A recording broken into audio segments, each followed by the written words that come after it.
All right, I got 2:18 by my clock. Welcome back.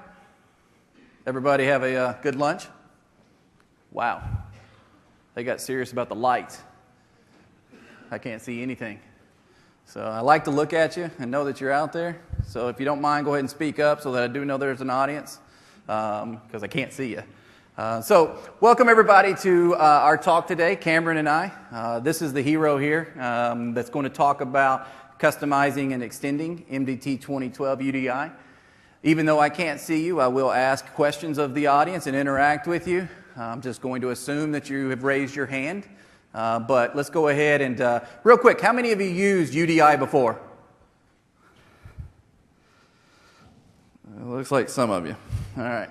So, great.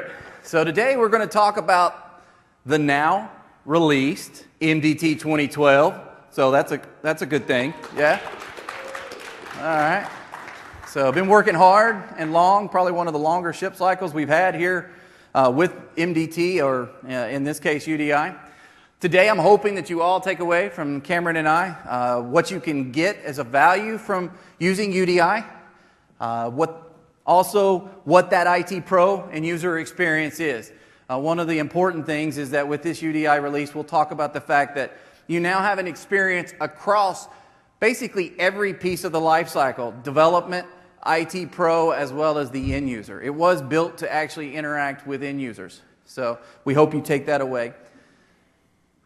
Customizing the UDI configuration, one of the things that we're going to share with you, which is extremely useful for config manager customers, is the ability to do centralized configuration.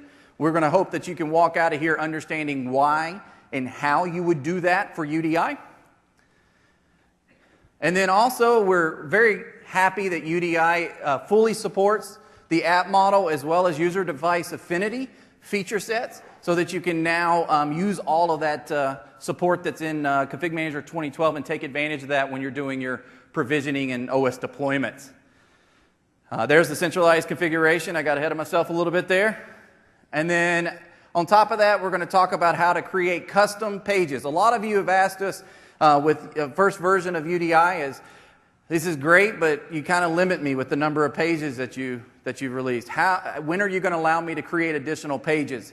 We're going to show you that in action today, and then also share with you the details so that you can both extend the wizard, and that's the end user experience, as well as how you actually would extend the designer so that IT Pro has a good experience. So that hopefully you can take that back. So, real quick, let's go over where UDI sits. As you can see, MDT has three flavors. Most of you are very familiar with that. We have basically ZTI, which requires Configuration Manager. Obviously, it's exactly what it stands for, which is zero touch, meaning you're not going to interact with the end user. They can't control anything. It's basically all administrator driven. You got LTI, which is a non-configuration manager scenario, so it uses deployment shares and some other technology to actually allow you to do deployments outside of Config Manager.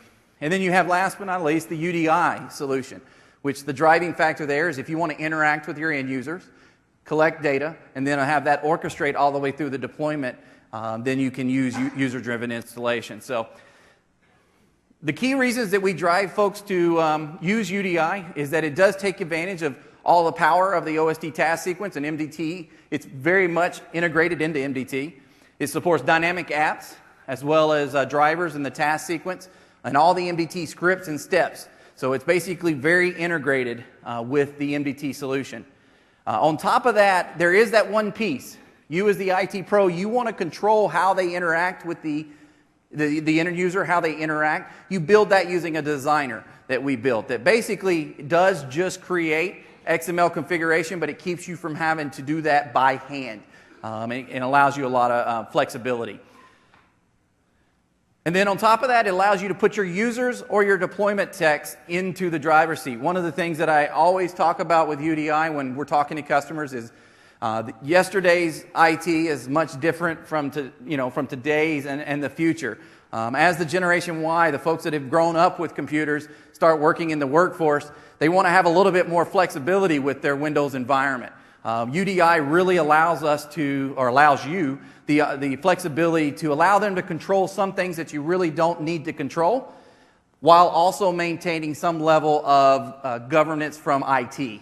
All right, so it allows you to create that customized runtime experience, answer those questions up front that then dictates how the actual task sequence goes through its process of laying down windows.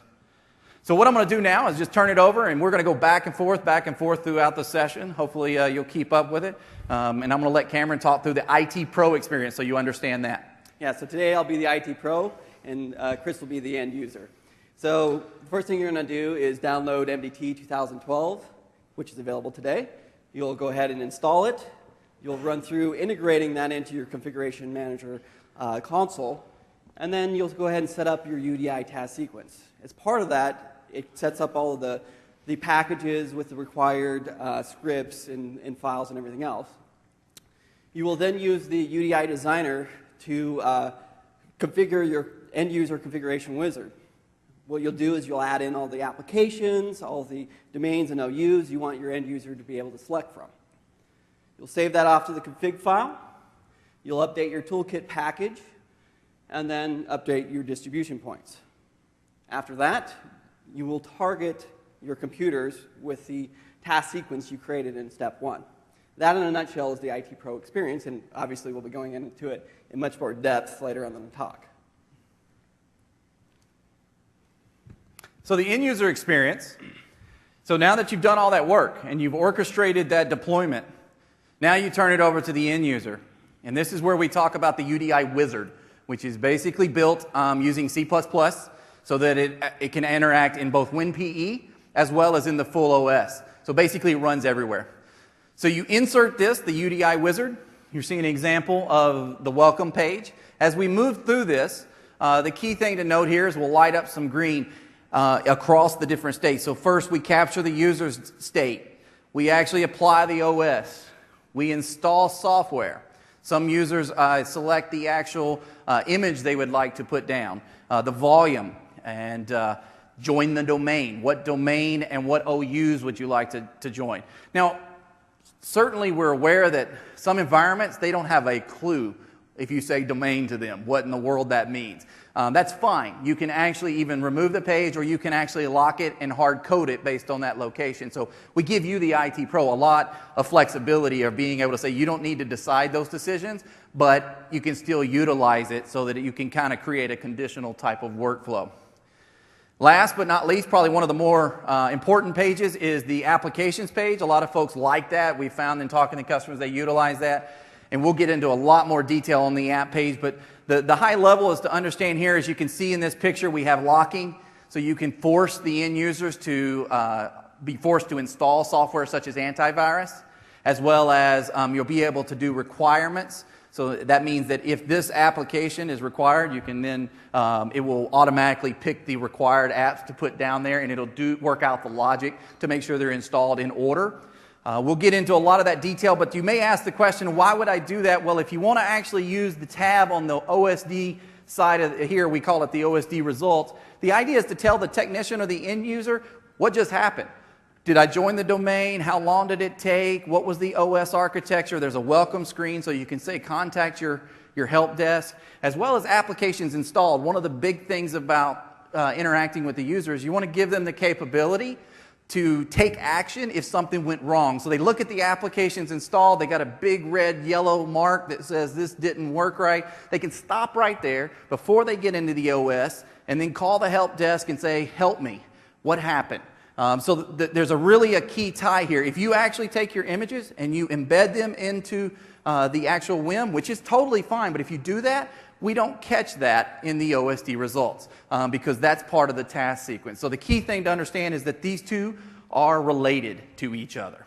The other thing I want to call out is all the screenshots we showed you on the previous slide and that slide are from MDT 2010 Update 1. Yeah, we can't give away the hotness yet because we had this slide and it has a megaphone on it.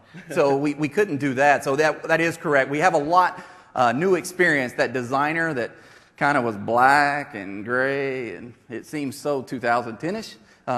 We've now got a 2012-ish type of designer. So we're going to announce, basically, you heard it this morning, I don't know if it was at the State of the Union or the keynote, but in either event, MDT 2012 has shipped, which is basically an important milestone for the UDI feature team. For those that don't know, we actually started from the get-go, and we rewrote the entire platform, the entire thing. And you may say, well, why in the world did you do that? Well, you're going to find out that there's a lot of features and functionality that in Update 1 we just simply couldn't do without starting from the ground up. Now, we feel very confident that it's going to work exactly the same, but it's built in a way that now supports all of these scenarios. So one thing is in previous Update 1, you could only store application information on a remote site, such as a UNC or a web server. Not anymore. The entire configuration can be stored on a remote site so that you can take advantage of using centralized configuration. We also support every scenario. Previously, we only did the refresh. I have a machine, I want to put a new OS on it, and that basically does what we call hard links and uses USMT to make sure that you keep your user state. We now support replace scenarios. So you run a user experience on your old machine and you have a new computer, we will help you move your data between a USB or network or whatever choice you want to have. We have an extensible designer and wizard. So we now have an SDK. On the actual MDT download, there's about 200 pages of documentation that tells you everything you ever wanted to know about UDI and probably more. So that was a joke, by the way. So I can only see, I wasn't tell if you're laughing. Good, it worked. All right. So we have the support for the remote configuration. This is important. We're going to show you how this works. We also enabled all the new features in Config Manager 2012 that really impacted. The big ones we're going to talk about is user device affinity, as well as the new application model. So now, in the provisioning state, I'll give away a little bit of what happens. You can have side by side, right in that application screen, packages and programs, as well as application model, and the user has no clue which one's which. They just click a button, and then we figure out all the logic behind where that actually, is that an app model app, or is that actually in the packages and programs. As I mentioned, the robust SDK for creation of additional pages, we will show that to you today. We're not exactly positive we're going to be able to show you the end result. That was a mad dash at the end. No good? No good. No good? So you'll have to come to the stage if you want to actually see the finished result. All around. Yeah, but we'll gather around at the end of the session today. But with that said, I'm going to go ahead and turn it over to Cameron to talk through the new scenarios that we support so that he can really give you an idea of some of the power in UDI with 2012. Like Chris said, we support new deployment scenarios, one of which is the replace scenario. So the replace scenario, we're going to capture our user state off from our old PC and replace it to our new PC. As part of that, we have a UDI replace task sequence, which has two different stages, one that runs in the full OS and one that runs in Windows PE. As part of the WinPE process, we'll ask you where to capture your user state, whether you want to capture it off to a USB drive or a network share. And then in step 2, on the new PC, we'll go ahead and image the new PC. As part of that process, the wizard will come up and prompt you, hey, where do you want to restore that user state from? You'll put in the location you captured it from, and then the process will continue to install Windows and restore your user state from the location you selected. And then finally, you'll get the OSD results screen that we showed you, as well as we'll have this new tool called the App Installer, which will run when you log in. And we'll talk about that later on in the presentation. One important thing that I would add here is that we're showing you some slideware here. Everything we're showing you we're going to actually do. So this is not really a tell, it's a show. So we're going to do this as a demo. So if you're not capturing it, be aware that we are moving through it quick because we have lots of demos. We figured you'd rather see that than just look at slides.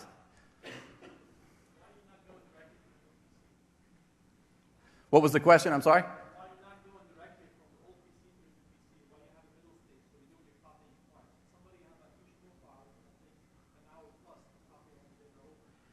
So the question is why do you not go immediately from the old PC to the new PC? Cameron? At the end of the deployment, you're saying?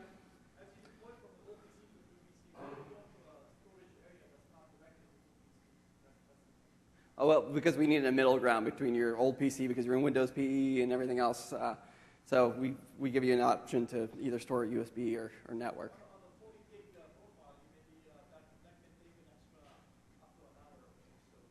Well, you could, after the fact, go ahead and just install it, or move over your profile after the fact, I guess. It's a good question. One thing is because we have, we'll certainly take all your questions, but we're going to probably, if you could, hold them till the end, just because we're going to probably be challenging that 75 minutes. So thank you for the reminder that I didn't set the ground rules, but you got away with that one. So, but go ahead. Okay, and the other scenario that we support is pre-stage media. So can I get a show of hands of how many people know what pre-stage media is or have used it? Quite a few. So pre-stage media is available from Configuration Manager as an option to, it creates a WIM file. You send that off to your OEM, who installs that onto the PC that you've ordered. They'll send that back to you. You'll boot it up, and it's got enough information to connect back to your infrastructure. As part of that process, it skips the apply OS step because it's already been applied by the OEM manufacturer.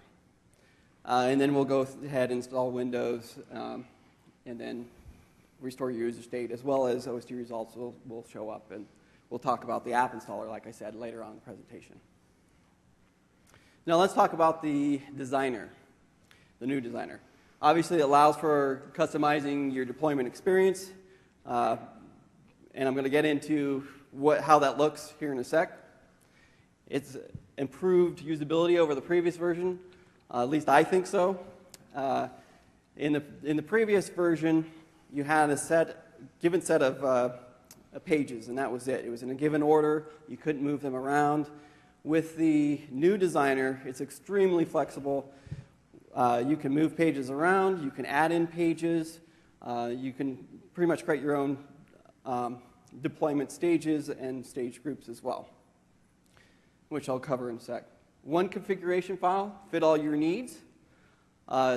Previously, in the old version, if you wanted to change something on the welcome screen, you had to have additional configuration file for that. Not anymore. You can have multiple. You can have one configuration file with multiple scenarios in that configuration file. It's tightly coupled with Configuration Manager. So anytime that you need to connect to Configuration Manager, pull back a list of things such as packages or applications or WIM files, we just make it available for you to connect to your site server and then pull back that list, and you can select it without having to type something in and fat finger something. It allows for customizing fields as well. So any field that's available from the wizard, you can pretty much enable, disable, set defaults on, as well as set validators on them as well. There's also two key concepts I want to cover with the designer as well. One is the page library. So let's say that you have two different pre-flight pages here.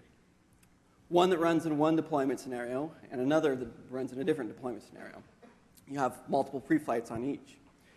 With the page library, you can simply add each of these page instances, the same page type, into the page library. So the page library lists out all the defined page types and their multiple instances, as well as allows you for adding or removing pages.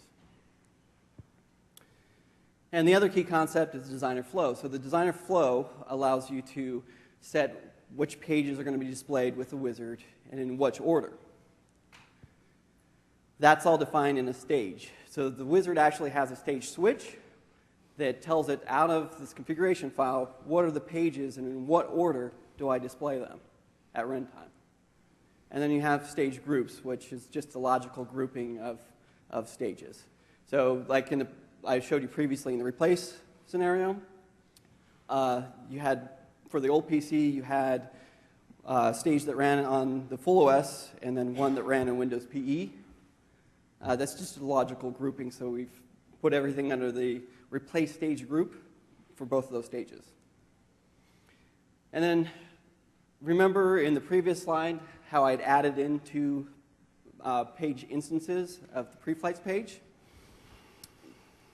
The designer flow allows you to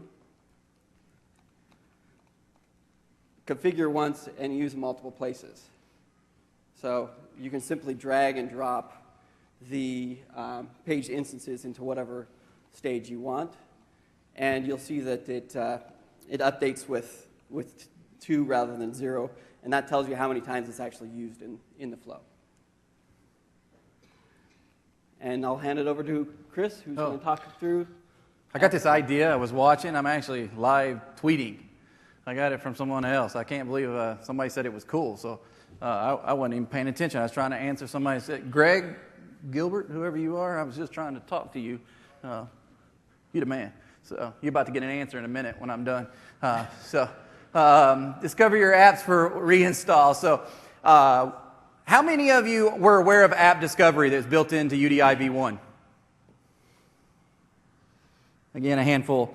So one of the things that was unique, keep in mind about UDI, where it was born and how it kind of came about, is it wasn't necessarily we created scenarios out of the box and just said, hey, let's just decide to do it. We actually had a need at Microsoft. For those that aren't aware, Microsoft's a highly engineering, big company that actually they don't like for admins to control their environment. We needed a way to actually deliver an operating system to them and give them as much flexibility as possible. We also had some other customers as well that had some unique requirements, such as they wanted the end user to sit down at their desk and lose no productivity. Well, one of the things that we found is that what happens often with the operating system deployment is that you end up, that they sit down, and then they end up calling the help desk about 5 or 6 times and saying, I don't have this app, and I don't have that app, and I need this app. How many of you have had that happen before? Looks like it's a popular scenario. So we had it too. So what we did is we actually built the functionality directly in to UDI, and it's the same. So the question is how many of you, by a show of hands, would like for all your apps to be discovered and reinstalled automatically? For those that didn't raise their hand, I have to wonder why. But we'll take that offline. How many of you would like to have all your printers discovered and automatically put back? Yes, that assumes you have a driver. All right, we'll just leave it at that. How many of you would like your network shares to be discovered and automatically installed back? And how many of them would like to have a file that's on the actual disk that the help desk can look at and find out exactly what the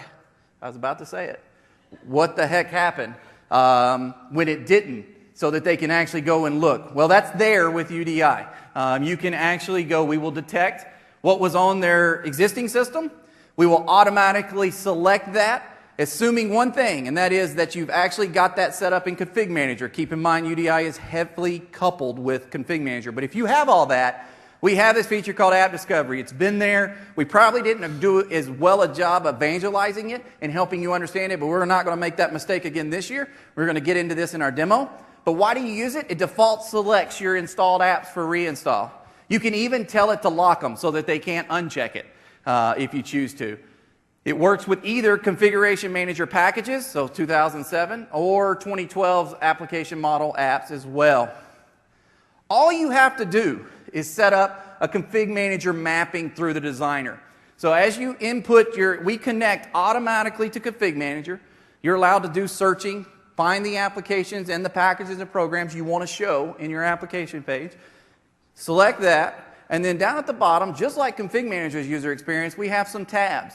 One of those happens to be mappings. What the mappings do is actually say, if you find this PID, then please put this app back. So what that allows you is if you have an old machine that has, say, Adobe Reader 7, and they're actually migrating now to Windows 7, you have that list of mappings, we will actually detect that Adobe Reader is there, but we now know that Adobe Reader X is actually the new standard. And we will put Adobe Reader X back on their new machine. So they end up with all the same applications, except for the net new hotness, as they would say, that they want for their environment. So we're going to show how that works. There's a couple of quick rules that we're going to quickly go over. And I don't really remember if this is your slide or my slide. It's somebody's slide. So we're just going to wing it here and go. So the first thing you need to do is set up a site server connection. And I'll walk you through that in a bit. And you also, if you're using app model apps or connecting to a 2012 site server, you'll need to also add in a collection that you've deployed your applications to. And I'll walk you through this in a bit and tell you why that is here in a sec.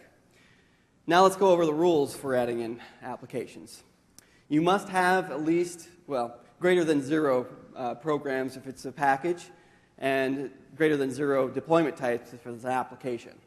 So you see here in the screenshot, I don't have any deployment types added in. So this would come back as disabled from the dialog where it goes off and searches for the applications that you're going to add in.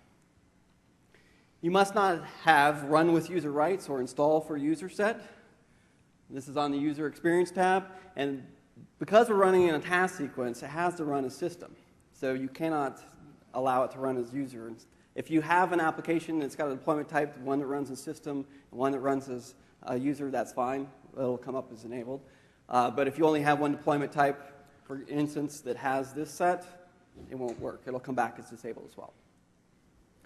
And then finally, obviously, you have to have it marked to run in the task sequence. This setting is on the application in the new app model, where it's in the package programs, it's in programs.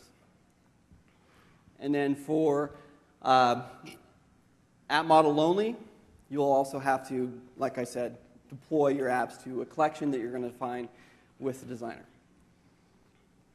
So with that said, we'll talk through what we're going to do here for the demo.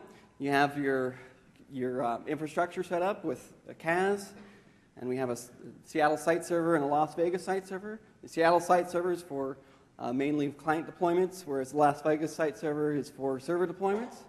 So in this demonstration, I'm going to configure everything that we need for the replace scenario on the old PC, and then Chris is going to walk you through what that looks like on the client side. And if you have any questions, use the hashtag #MMSB337. I really like this. This is cool. Keep me busy here. Bring your questions to Twitter. Don't forget you have to do the client side. Oh, that's right. So I'm going to ask, what is the minimum thing I have to do to get the replace scenario working on the old PC? I don't really need to change the welcome text unless I really want to. There's nothing really I need to do in deployment readiness or reboot. However, I do need to configure my network connections where I'm going to capture my user state off from. So I'll add in an item here. Actually, let me just move this over.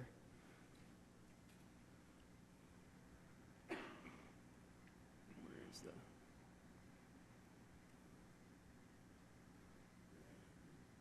What happened to the text file? What are you doing? What happened to the text file?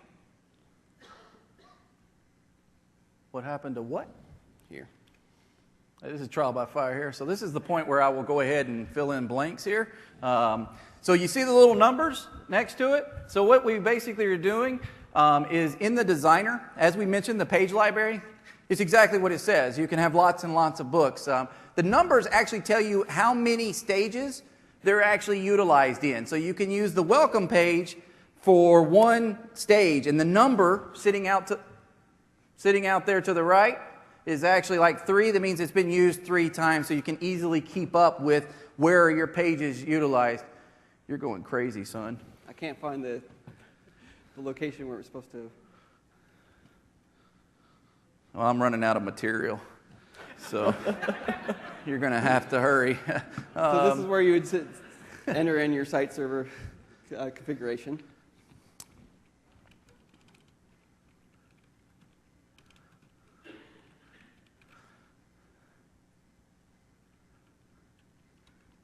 So here what we're basically doing is allow you to define a location for your data to be backed up.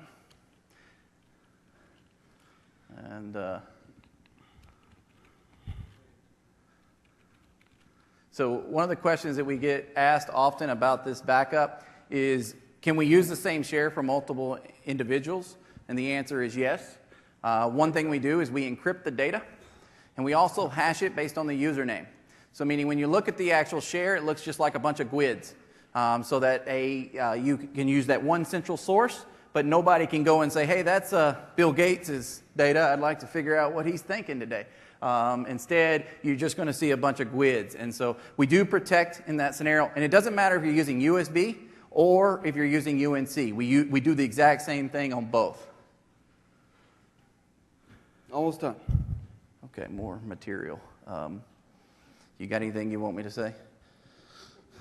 I want to know where you put that text. Me?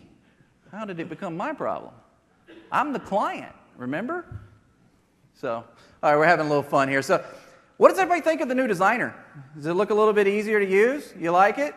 All right. All right. We do too. Are you good? Oh, thank you. Okay, so now I've added in my network connections. I'm going to come over here and I'm going to come back to the flow. And I'm going to ask again, do I need to configure any of the other pages on here? Not really. I don't need to do anything on this page for capturing data. And then we have a reboot page here that you need to configure either. And one of the things we're not showing here is how easy it is in the ribbon to move things around, back to what Cameron had talked about, flexibility. So when you look at the flow tab, you can visually look at what that experience would look like. Click on the flow tab. Real quick. There you go. At the top there, we didn't go over it real fast, but you got like add page, remove page. You can move up and down, which is actually a little confusing. It's actually moved left to right. But in either event, that's how you can control the flow. Like we didn't allow you to do that in UDI v1, the part of MTT. It was just a static list right in a row. Now you can move them all around so that you can give the experience. So I just wanted to call that out. Okay. So now we're going to come to our applications, and you might be wondering why we need to set up our applications for the old PC, and that's because of the application discovery executable that Chris talked through. So you need to set up all the applications that you want, as well as set up all the mappings that you'll need. So we'll come here. The first thing we'll need to do is make our site server connection. So we have our Seattle site server. We'll validate that site, and I've added in a UDI application collection here. Now I'm going to go ahead and add in an application. And I'll just search off for all the applications that are available and deployed to that collection. I'll select Office 2010, and I'll select Finish here. And finally, I will need to go ahead and set up some additional rules here. So I'll go ahead and set up dependencies, and it's important to note that dependencies here are not what's dependencies in the app model. This just allows you to set how the end user is going to interact with a given application. So here you can set require rules and exclude rules. So I'm going to go ahead and set up an exclusion rule between Office 2007 and 2010. We'll search the apps that are in here, select Office 2007, and I'll set exclude rule. Additionally, you can set require rules. So if I come down here to my head tracks Seattle add-on here, application, I'm going to go ahead and set a dependency between head tracks and the add-on. So I'll select this to require, search for my head tracks application, and I've got my require rule set up. I'd do this for this as well, but I've already got it set up. And then let's go ahead and add in some mappings. So for Office 2010, we want to add in all the other versions of Office that you have out in your environment so that Office 2010 gets installed by default. And this is the app discovery piece. This is the part that we didn't do a great job of helping you understand in version 1 how to do this. If you set this up, it makes it really easy to find all those legacy versions of your applications, and we'll just bring those forward at the time of provisioning. So the other thing you can do is just search for Office 2010, filter the list there. And so that sets up a configuration manager mapping. So if you've installed the application through configuration manager, it should be able to find it. Finally, I will talk through the product ID. So you can set up a product ID mapping as well. So if you hover over here, it tells you the exact format you need. We actually validate for that, so you can't mess it up. And I'll just walk through some of the ones that we've already set up. So I've got some mapping set up for Forefront. I've got mapping set up for Visual Studio, for example, 2005 and 2008. And at this point, we're good to go on this. you have the delivery rules tab, which allows you to do custom WYCL queries so that you can actually control what's showing up. So like if you have applications that actually, such as VPN, that only should be on mobile laptops, you can actually have that filter out any of the apps. So that's what the delivery rules tab. We're not going to go over that, but that's just for you to know what that's for. Okay, so. And at this point, I'm going to go ahead and save this off to my MDT package here. And then I would go ahead and, at this point, update my MDT package and make it available out on the site server. So I've already done that, so Chris is going to walk you through the client experience at this point. Absolutely. So I love being the end user. Most of my team spends their days saying that's exactly what I am. So are you going to, let's see, wrong keyboard. They've changed this year. There's the file. You found it. Where'd you hide it from me? Did I just? Never mind. We're not doing this again. So, all right. So I'm going to go ahead and connect to client 1. So I've actually just gone ahead and gotten to the point now here where I've actually gone through. This is the experience that he walked me through. So basically, all I want to say is there's only 3 things that. No, I was on the wrong screen. So this is where I wanted it to be. So this is the replace scenario. So here you can see that you can choose a USB drive if you'd like. We'll detect that for you if you just basically select that. But in this case, you see the 2 shares. So the end user can choose. We give them a friendly name so that they actually don't have to know the details behind that. We've got a user here, credentials. That's really important because as of right now, we do bind their data. As I mentioned earlier, we use a one-way hash to actually ensure that when we push their data out there, we use that name. That way, that user only sees their data, not everybody else's. So this is really important for you to know that, and we do want to make sure that you understand that. So all we're doing here is, you can see here it detected that when it did that hash, it says, uh-oh, I already see this directory. That'd be because we've actually practiced our demos. So you can go here, we'll rerun. Now what's happening is, I'll just point out, the app discovery XML, we're actually looking at that manifest, detecting how many apps are on there, creating a file that we're going to save off to actually make sure on the new computer that we're putting all those apps back, as well as printers and the products list. We're also starting the capture of your data. So that's the actual user experience in WinPE. One of the things that this machine was at the wrong screen is that we ran some stuff in the full OS. So there's 2 experiences. Remember, we were talking about stages. A stage group can have multiple things. There's questions that are asked often about why we do it in 2 stages. Most of you probably ran into the fact that when USMT is running the full OS, there's often files that are open. So only thing we do in the full OS is actually detect things like applications, printers, and network shares, and then we ask them to quickly reboot. When they reboot, they get into this experience, and then, as you can see here, we're off to the races in regards to copying their data to that location. So that's the end user experience that they're using. So we're going to go ahead and jump back to, I'm going to put this back here. I'm going to minimize this just so that you see that one more time. Yeah. All right, so there's our sorry. It's love. We love him. It's bless his heart. So I'm going to let you talk about centralized configuration. This is a really important piece because as what Cameron just told you is that he made all those changes to the configuration, which makes an XML file. How many of you have ever gotten a hash error from Config Manager because you've updated something? And so could you imagine what the end user experience would be? What in the world just happened?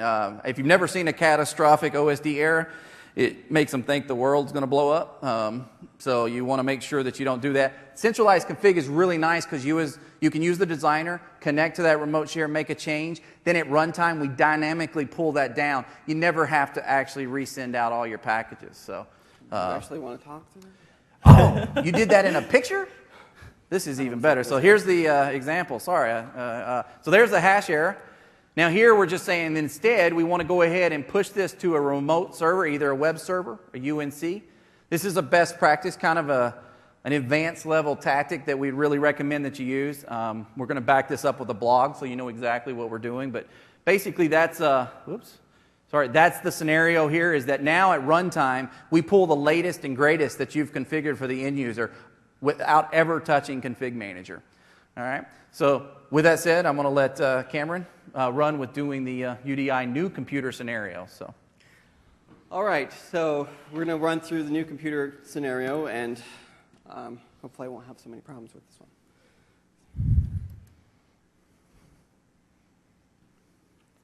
So this is file 1. And I'm going to go ahead and open up my... Did this thing get rebooted? I did nothing. Okay, there we go. I'm going to go ahead and open up my designer here. And go to the flow, and like the replace scenario, I'm going to look through what pages do you need to, at minimum, configure. So again, welcome, BitLocker, you don't really need to do anything with the volume page. I do need to add in my images. So by default, we give you an image out of the box. However, if you want the correct one, you'll need to connect to your site server and pull back the list of WIM images that are available from the site server here. So I'll just select an image here, and I'll add both of these in. And then I'm going to move 64-bit up to the top, and I'm going to delete this one out of here. That's by default. And then finally, I'm going to lock this field. I'm going to give you 64-bit by default. I'll come back to the flow, and then the next thing that I need to configure, so we've already done the restore page here, is the new computer details page. So from this page, I will be able to add in my domains and OUs that I want. So I'll just select add domain, put in my domain that I want here.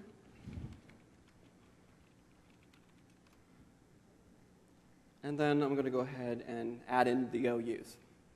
Now it's important to note that you can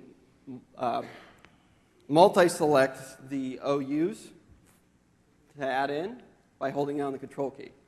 So I'll select Las Vegas, and I'll select Seattle. Okay? Which is a huge improvement over the previous version because you had to add them in one at a time. And so one other thing that some of you may not be familiar with how to figure out what all those details are on each page. We kind of have hidden something, but up at the top, you can actually expand, and we're going to show you a sample picture of the page. So that when you're going through, so why don't you go ahead and show them real quick what the sample is. So if you're looking at this, you can see here, and you can visualize, because one of the things is if you're looking at this UX and you're like, what in the world does this section mean? We're going to show you this image so that you can kind of get an idea that when you're playing with the new computer name section, you're dealing with this. If you're playing with the network details, you're messing with this. We hid that by default, but you can expand it so that you can get some context about what you're currently configuring. Okay. At this point, there's really no other pages that I have to configure. I've already configured the applications page in the previous, when I went through the old PC experience. There's really nothing to do on the summary page or any of these other pages. So at this point, I'm going to ask you guys, the audience, to play the role of the IT pro and give me a few things that you would like to see configured. Anyone? What would someone like to see? Right over there. I need to dynamically configure computer name based on the script which reads Well, your script would already set the OSD computer name. No, I have to run it from this page. From which page? Repeat the question. He wants to dynamically from this page, he wants to pull in the community. I want to trigger a script which generates computer name, then you configure the computer name. You won't do it there, you'll do that. The question is how could you dynamically control this page and what's in the value for computer name? I was really hoping you'd say something simple like, welcome screen or something. I don't have said scripts. So. Told him this was a dangerous part of the demo, is when you give the audience control. So you could actually add a pre-flight. So under the pre-flight page, the deployment readiness, You could add a script that does all of your logistics to find out, here's what the MAC address is, here's what all the information, go out, look at a service, find out what it is, set the appropriate variables, and then that wizard page you could actually say these are the variables that would actually dictate that, and then lock it so they can't interact with it. So Can we show that later? Later after the session? That would be great. So hopefully that works. Let's go with what's your name, sir? Michael. Are you going to do something crazy? Yeah. Margot. I have no idea what he's about to do. Happy. How about something simple like that? That's what we were looking for, is just tell us you want a new welcome text. Something that you're just going to configure in here, nothing too crazy. You want a new page, you want to configure one of the pages, anything? Anything? Huh? The Dang. size of the page? They just keep coming. Well, you know and we have this coming and extensible coming. thing. Yeah. I told you this was a horrible idea. What's that? Oh, disk size. Okay. In the volume page? Are we going to? Hopefully this is we're working by baseball. Batting .333, that's a good batting average. So 1 for 3 type of deal here. Come on, Cameron, you can do it. Here you can set the, what do you want? All right, so we're 1 for 3. Come on, man, we can do it.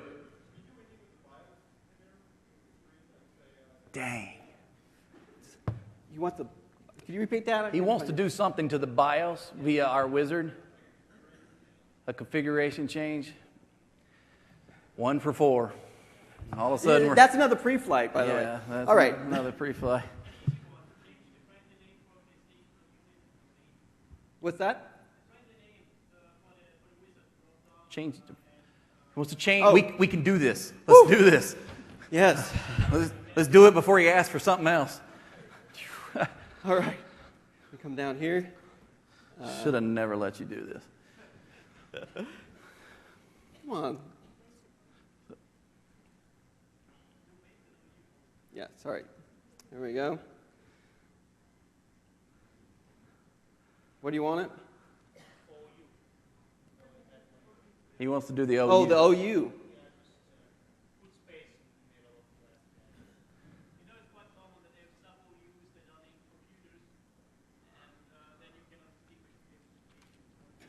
Yeah, okay. Here, we'll do this. So you keeping score, Catherine? Are we like 2 for 6? All right, we're doing for all right. 6? We're getting better. Really? All right. I thought that was 3 for 3. I think we're going to do 2 more, then we're going to move on. This guy. All right. Can we do what? Oh, yes. Man, I'll can do write that? I'll write Give me you your the logo, check we'll later. do it. All right, good one. We can do this. We can do this. All right, we're not above paying you. May have to play some blackjack later, You just but need that's to put okay. that right there. We struck out again. All right, that's a good one. I didn't hear that one. The question was, can we pick? No, I didn't hear that one. Oh, you did. Oh, yeah, we didn't hear you. So. Multiple language packs for offices. Offices. I hope you do better than I am at speaking. I don't know. You gonna make this happen or what? For Office? He wants language packs for. Well, you MDT can do that. Yeah. So do we get credit for that? Since we're You can part add of. in your language packs here, and based off of that, set conditions to install your Office. All right. I Language think pack. they've sent us back to AAA. We're not batting very well. So. At this point. At this point, we're going to move forward and wish we never did that. So,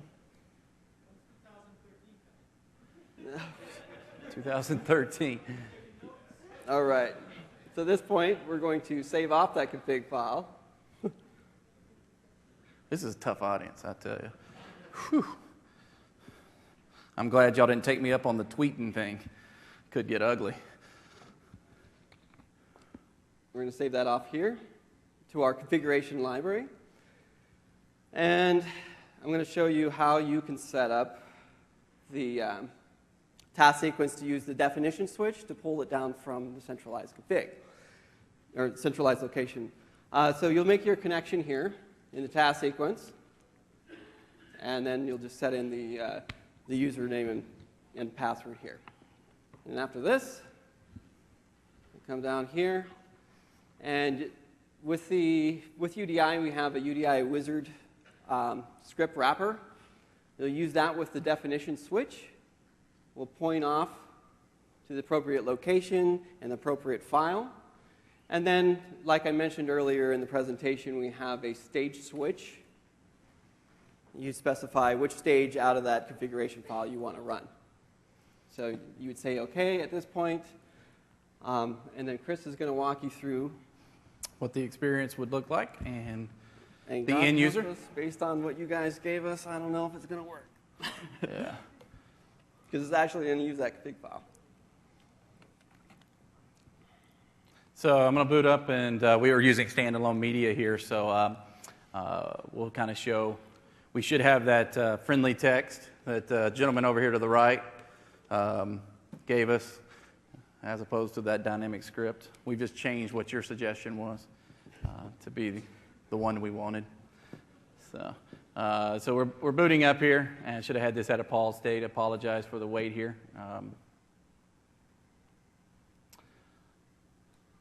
So the goal here is just to make sure that you are aware that we're pulling this from that remote share, ever without actually redistributing to the DPs, but also that you see what that new computer experience is that really ties back to the replace scenario.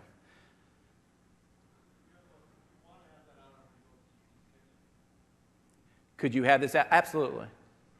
Yeah. The question was, could you have this actually pulled from remote DPs? And the answer is yes. We're just Yeah. Yeah, for Yes. time, and we like to cheat, so it's a little.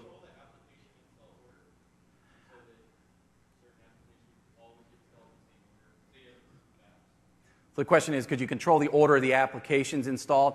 We have that logic built in based on the requirement rules. So the answer is kind of no, because if you were to actually manipulate that, we would potentially break. So if you configure your requirement rules accordingly, we will figure out the logic based on those requirement rules. So if you have like four things dependent on .NET Framework, we will put that before all of those applications that require it. But unfortunately, the answer is no. You can't control that, because that logic is there to make sure app discovery, that the requirement mappings work. So, great question though. So, wouldn't mind talking to you about. You can see that Margot thinks MMS rocks. Great suggestion on that welcome page there. So, the key thing here is we didn't touch the DP. We just basically are pulling this from the remote share. There's a couple of new pages we're going to show those here. This is the first of which. This looks very much similar. We use the MDT as a sample that's in the LTI, which basically allows you to set BitLocker information. So you go ahead and I'll just say no to that. And then the volume page, you can see that this is locked and it's forcing x64. That way that I can't interact with it, but I can, of course, interact with this. Do you want to actually partition? This is a new computer, so my answer is yes. As you can see, the screen that actually the user interacts with in regards to data restore is exactly, it's the same no matter whether it is a new computer, like new employee type of scenario, or whether they are removing in a replace scenario from one machine to another. If they're a new employee, they would say no data to restore. But in this case, since I'm doing a replace here, you can go ahead and select Seattle. Oh man, that's not the domain. And it was UDI v3 user 1. And if I can if I can type,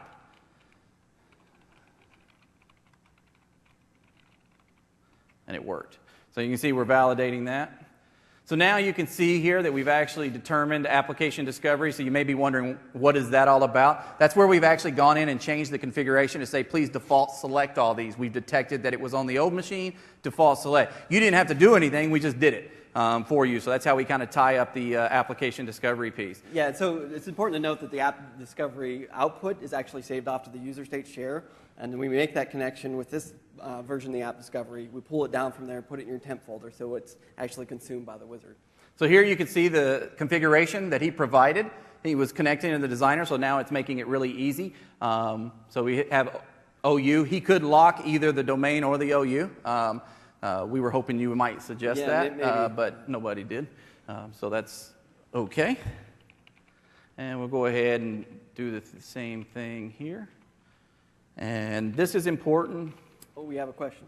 We have a question.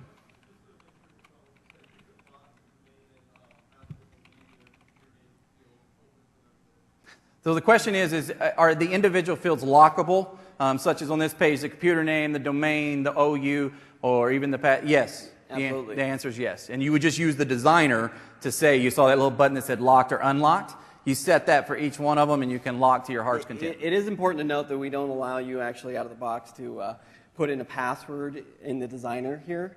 What you can do is just set the appropriate task sequence variables. That'll be consumed by the wizard. Yeah, so if the bottom piece here, you can't actually do that, but you would set the variables, and then we would detect it, and it would show up just like this, and the user wouldn't have to do anything. So I do next. Hang on.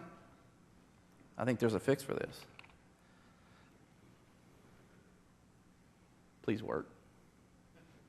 It didn't work. Looks like you're joining a work group.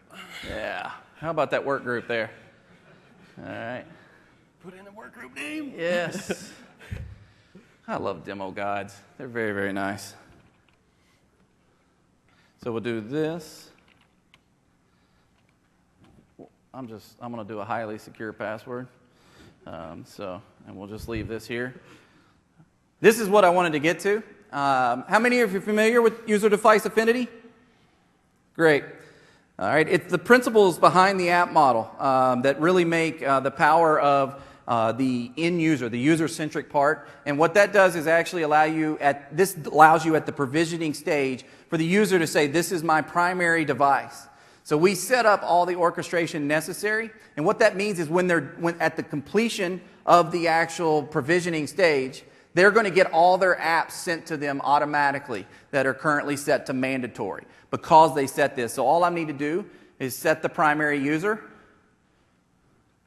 If my domain would have worked. And while he's doing that, there's quite a few things you have to do to set this up. First of all, it only works in a new computer experience. So if you have a computer object already in Config Manager, it'll use whatever you've set on that object as the primary user. Additionally, there's a variable that you have to set. I don't remember the variable off the top of my head. Also, there is, in bootable media or Pixie, there's an option in there to set it to auto, pending, or disabled. You'll have to set this to auto in order to get it to work. And then finally, it has to be a known user. And that's all covered in a blog that I put together. So good job remembering all that. Yes. Mm-hmm. So the question is, can you add validation to fields? And the answer is yes. Through the designer, you can actually add such things as regular expression and things of that so that you... Custom function. We'll have to talk to you a little bit more about that. I'm not exactly... We allow regex, but... Yeah. Here's our install programs. The key thing I want to point out here is that you'll see that it actually detected Acrobat Office. So it detected that you had that already. So it's installed on the old PC. On the old PC, so it's automatically selected. You see the experience for locking. If I go ahead and say Las Vegas, you see that it automatically checked head tracks. That was where we set up the actual dependency rule. So when you set that up on the designer, the end user, and actually if I go in here and I say this, it's going to tell the end user, hey, you just said to uninstall or not install, the head tracks, and there's a dependency on that. We're going to remove that. Are you sure you want to do that? In this case, I'm going to go ahead and say no. Then, of course, you have your summary. You hit finish, and a lot of magic happens after that with MDT. And so we'll go ahead and jump back to this. So now you've seen the new PC experience. So let's go ahead and move forward and talk about the app installer. So as I mentioned before, this is actually the reason why you need to set up that collection. So with App Installer, how many of you have actually installed app model apps dynamically through a task sequence? Only a few. Have you guys noticed in the Software Center that the apps don't actually show up as installed? I guess Well, you should have. You should have noticed that. No. Just kidding. That's all right. So when you install applications through a task sequence, you might as well have installed those through a UNC share or something, because at the end of the day, Configuration Manager really doesn't know that those apps are installed. What App Installer does is it ties the software apps that you had selected from the software page to what's targeted at you, the end user, and it has to be a primary user, to what Configuration Manager knows is installed on that machine. So targeted apps will show up in the Software Center as being installed. And this, again, this is for optional apps only, not for mandatory apps. And the IT Pro can now also see and use all of the different features that are available for the app model, and that app will count against, so for instance, if you had monitoring set up, it would show up in there as being monitored, or if you had superseding set up later on, it would get superseded on that machine. So what is the App Installer? It's an executable that runs post-login, that interfaces with the application catalog, and again, only for primary users, and what is installed or targeted at you, the end user. So let's walk through that process. So you'll add your primary users to the collection that you're going to specify through the designer. You're going to target your optional apps at that collection. And then you're going to pull down the application information. As I showed you when I added in Office 2010, you'll go ahead and add in all of your applications and save that off to a config file. That app config file will get consumed by the wizard. The task sequence will continue installing, install applications, restore your user state. OSD results will finally display. And then when the primary user logs on, we'll check to see if you are a primary user, because we don't want to install a bunch of applications for a deployment tech, for instance. If you are a primary user, we will then make a match between what you had selected from the software page of the wizard and what is targeted at you, the primary user. And then after that, the applications will show up as installed in the Software Center, and you'll be able to do monitoring, supersedence, all those things that come with the app model. So with that, I'm going to hand it over to Chris, who's going to talk through some of our extensibility. So one of the things that all of you asked is about the ability to build your own pages. We actually just talked to a customer yesterday, in fact, that I thought it was very interesting that their scenarios is they had ripped out pretty much every one of our pages, which is both good and humbling at the same time. But it didn't meet their needs. And what they have done, and they worked with us through the TAP program of MDT 2012, they had some unique requirements. They needed to build their own pages, and they wanted to actually use these pages to really drive across all of their enterprise, a fairly large enterprise. And they did that, and one of the things that is nice about MDT 2012's UDI is that you can localize it. So all the wizards can show up in English if you choose to, or you can actually localize them so it shows up to the other in the native language so that you can use that. In previous versions, it wasn't localizable. The key thing is we didn't localize it for you. You get to localize it. But one of the things is it just supports you building that experience yourself. You have unique requirements. We can't actually invent those at Microsoft and understand those. So instead, we pretty much provided you a full-blown SDK so that you can write your own pages and do whatever you choose to do in UDI. And you can add them in the designer, set them side by side with our pages, or like I said, you can even rip them completely out. It puts the power in your hands as an IT pro. The key thing I was talking about is that really it ties the three pieces of the life cycle together, meaning development. It does require that your developer do some coding, just like we do. And one of the things to note is all the pages we've shown, we built directly on top of our SDK as well. So that's why one of the things we said earlier is we started from the ground up. Our first version of our wizard was not extensible, so we had to build that platform, that SDK, and then build all the pages again and that now supported that, so you can completely do it yourself. So you have the developer build these custom pages, provide them to the deployment admins or the IT professional, who then can just easily import them into the designer, configure them, as well as one of the things that's really nice is your developer. While you're at it, as IT pros, you should say, I don't really want to do a lot of work. So while you're at it, go ahead and make some new designer pages so that I can configure this new page very, very easy. So both places are extensible. We'll show you what that looks like in just a second. But it's really important that we built it in C++. We'll look at the requirements here so that it supports both WinPE and the full OS environments. And it does both include the end-user wizard and the IT Pro Designer, which is the UDI designer.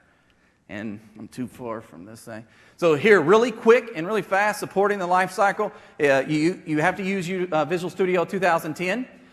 It does require C++ for the UDI wizard, and we are using C#. I put the optional there. The reason being is that at the end of the day, you do not have to do anything in the designer if you choose not to. The only catch there is you're going to have to hand edit XML to actually add the page in yourself. So that's the key thing there if you want to configure data such as default values and some other attributes that your page may or may not use.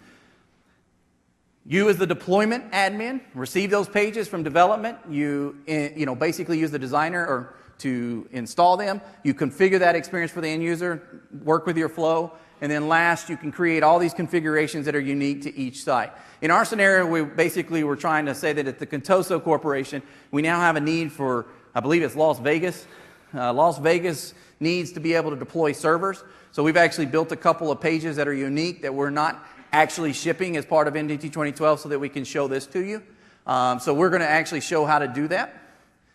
And then last but not least, your deployment tech or your end user is able to easily use that wizard combined with our pages, and they have everything they need to start working immediately. So let's go ahead and get started with showing the NDT 2012 UDI extensibility. One note, we wanted to show the completion of that task sequence that we're showing because of driver issues. We're not going to be able to do that, so if you want to come see the end product, you'll have to come up here and look at the laptop, or you can just trust us.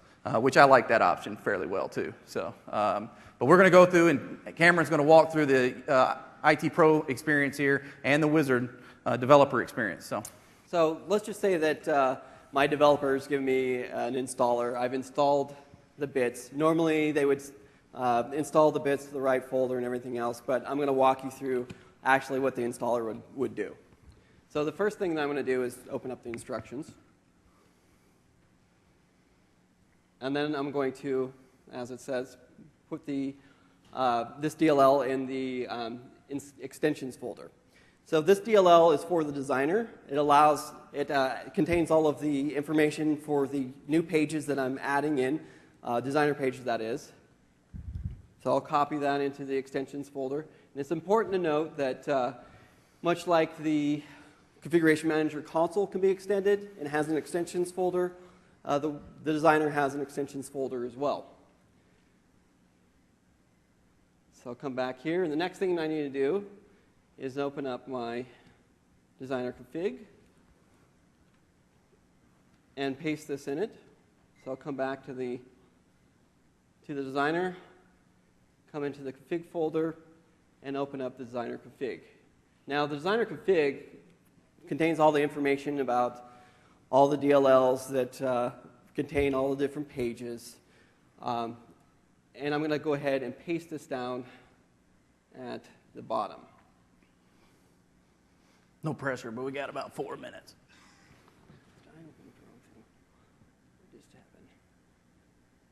So the good thing is we're going to blog about this. We were thinking about having a quiz afterwards to see if you could repeat what the steps are, but we chose not to do that. What are you doing? You can do a new site or something? What's that? Are you getting to the Vegas site? I'm trying to. There we go. There we go. Couldn't see the full page here.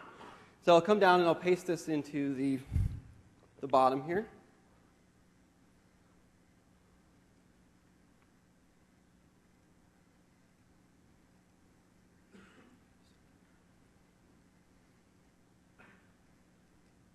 what in the world happened?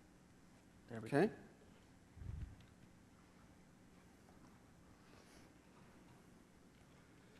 And I'll save that off. So as you can see here, it's actually pointing to the DLL that I had added in. Also in here, it defines which bitmap or picture is going to be used when you drag and drop into the flow, as well as anything else that goes along with that page. So I'll go ahead and save that off. Close this. And I will come back, and much like the designer has a DLL, the wizard has a DLL that defines that page as well. So I'll go ahead and copy that into the wizard folder here. So this is the DLL that the developer will provide to you. Right. That has all the logic for that page. And then finally, I'll need to modify my config file.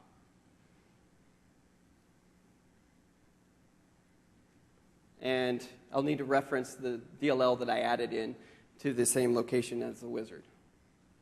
Here at the top defines all of those different DLLs. And down at the bottom, because this is my server deployment, I've added in an additional stage and stage group. You can do this without extending the designer. We don't offer this out of the box, but you can do this. So I'll save that off. And I will then update or open up the UDI designer. And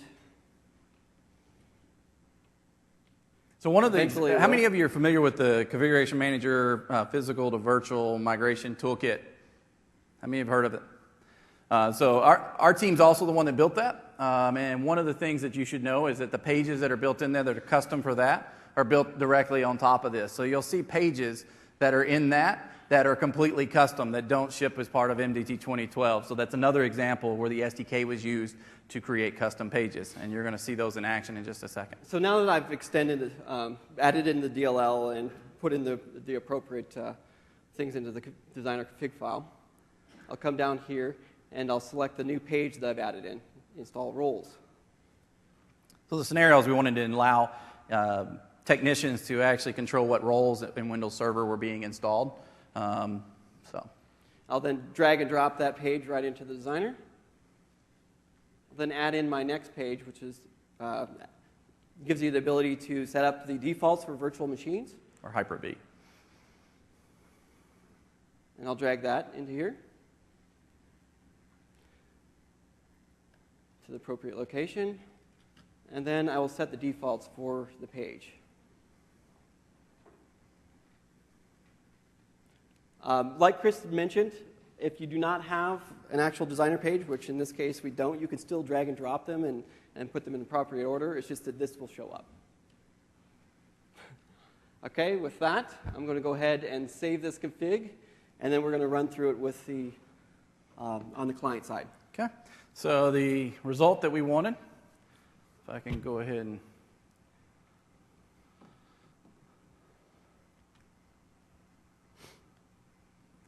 using that standalone media again.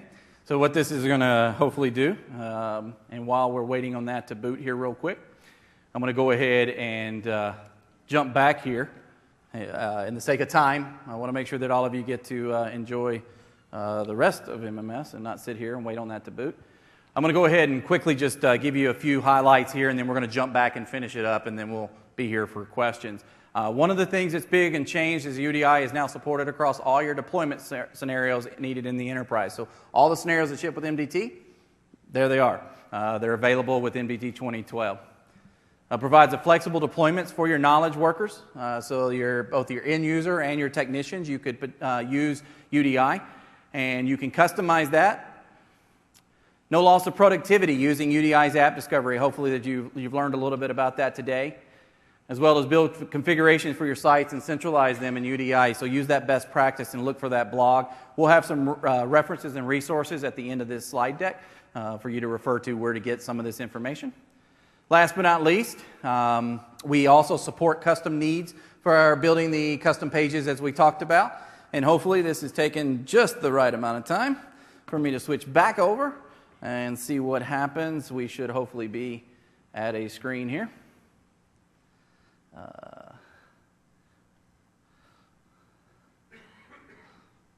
And I forgot to hit space so that it would boot from the media. That's what I get. So,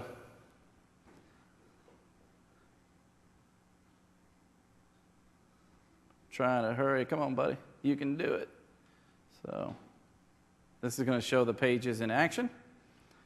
If I get in here and do this fast enough, now it'll boot from the media. So, that switching over and finishing the wrapping up slide bought me nothing. So, I apologize. Good job. Hang with that. So, quick question for you. How many of you plan to go back and invest in some energy in trying to utilize UDI? Great. One of the things I was going to share with you is that, I don't know if Cameron, did you put your cards down there? So at the front here, after the session, we have a box with all of our business cards. We're certainly not, we want to hear from you. We're not basically building this in a vacuum. In fact, most of 2012 was built off of the things we invested in was the top 5 issues that you gave us with Update 1. We didn't actually say what those were, but we did. One of them was extensibility and some other things. Yeah, will you do that? Yeah, good job. And then I will now be playing the role of the end user. Yeah, the end user. But we absolutely use your feedback to build and make changes to UDI so that you can take that back home and utilize that. So, while we're waiting for this, I'm going to see if we can take a question. One question? Anybody that's dying? It's you again? Margot. No, I'm just kidding. Go for it. Can I use it with offline media? Can you use it with offline media? Standalone media? That's what we're doing That's right now. what we're doing right now? No, I mean, not a bootable media, but fully standalone. That's what Yes. this is. Yeah.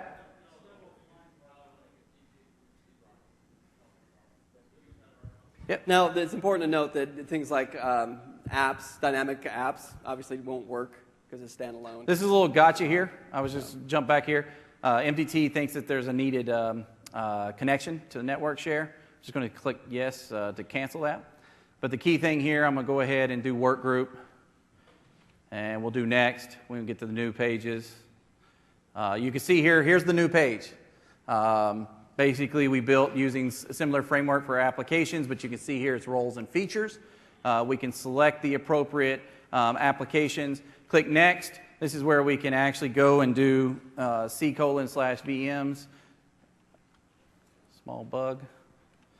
And then here, this is stolen directly from the P2V. I can say Hyper-V shared. This will actually create, and it detects the NIC, so you can select the NIC for the actual Hyper-V settings. Click Finish. You can also tell it what software you want to install on the server. And click Finish, and then when you walked away, it would actually end up on this machine, which isn't displaying. Yeah. So with that said, I'm going to go ahead and jump back here and wrap it up, show you some reference and resources. Really do, on behalf of Cameron and I, thank you for coming. Hope you absolutely enjoy MMS. This is the MDT blog. Cameron's going to have a lot, has already blogged a lot there. John, you may be wondering who this person is, was the architect and the developer for the wizard. So he's actually got a lot of data in there so that when you run home, you can have the developers that are interested in doing this work for you go to his blog to learn more about the SDK. And then there's my blog as well. So with that said, please fill out your survey. We do listen to it. But we do want to say thank you for having us again at MMS 2012. Enjoy your week.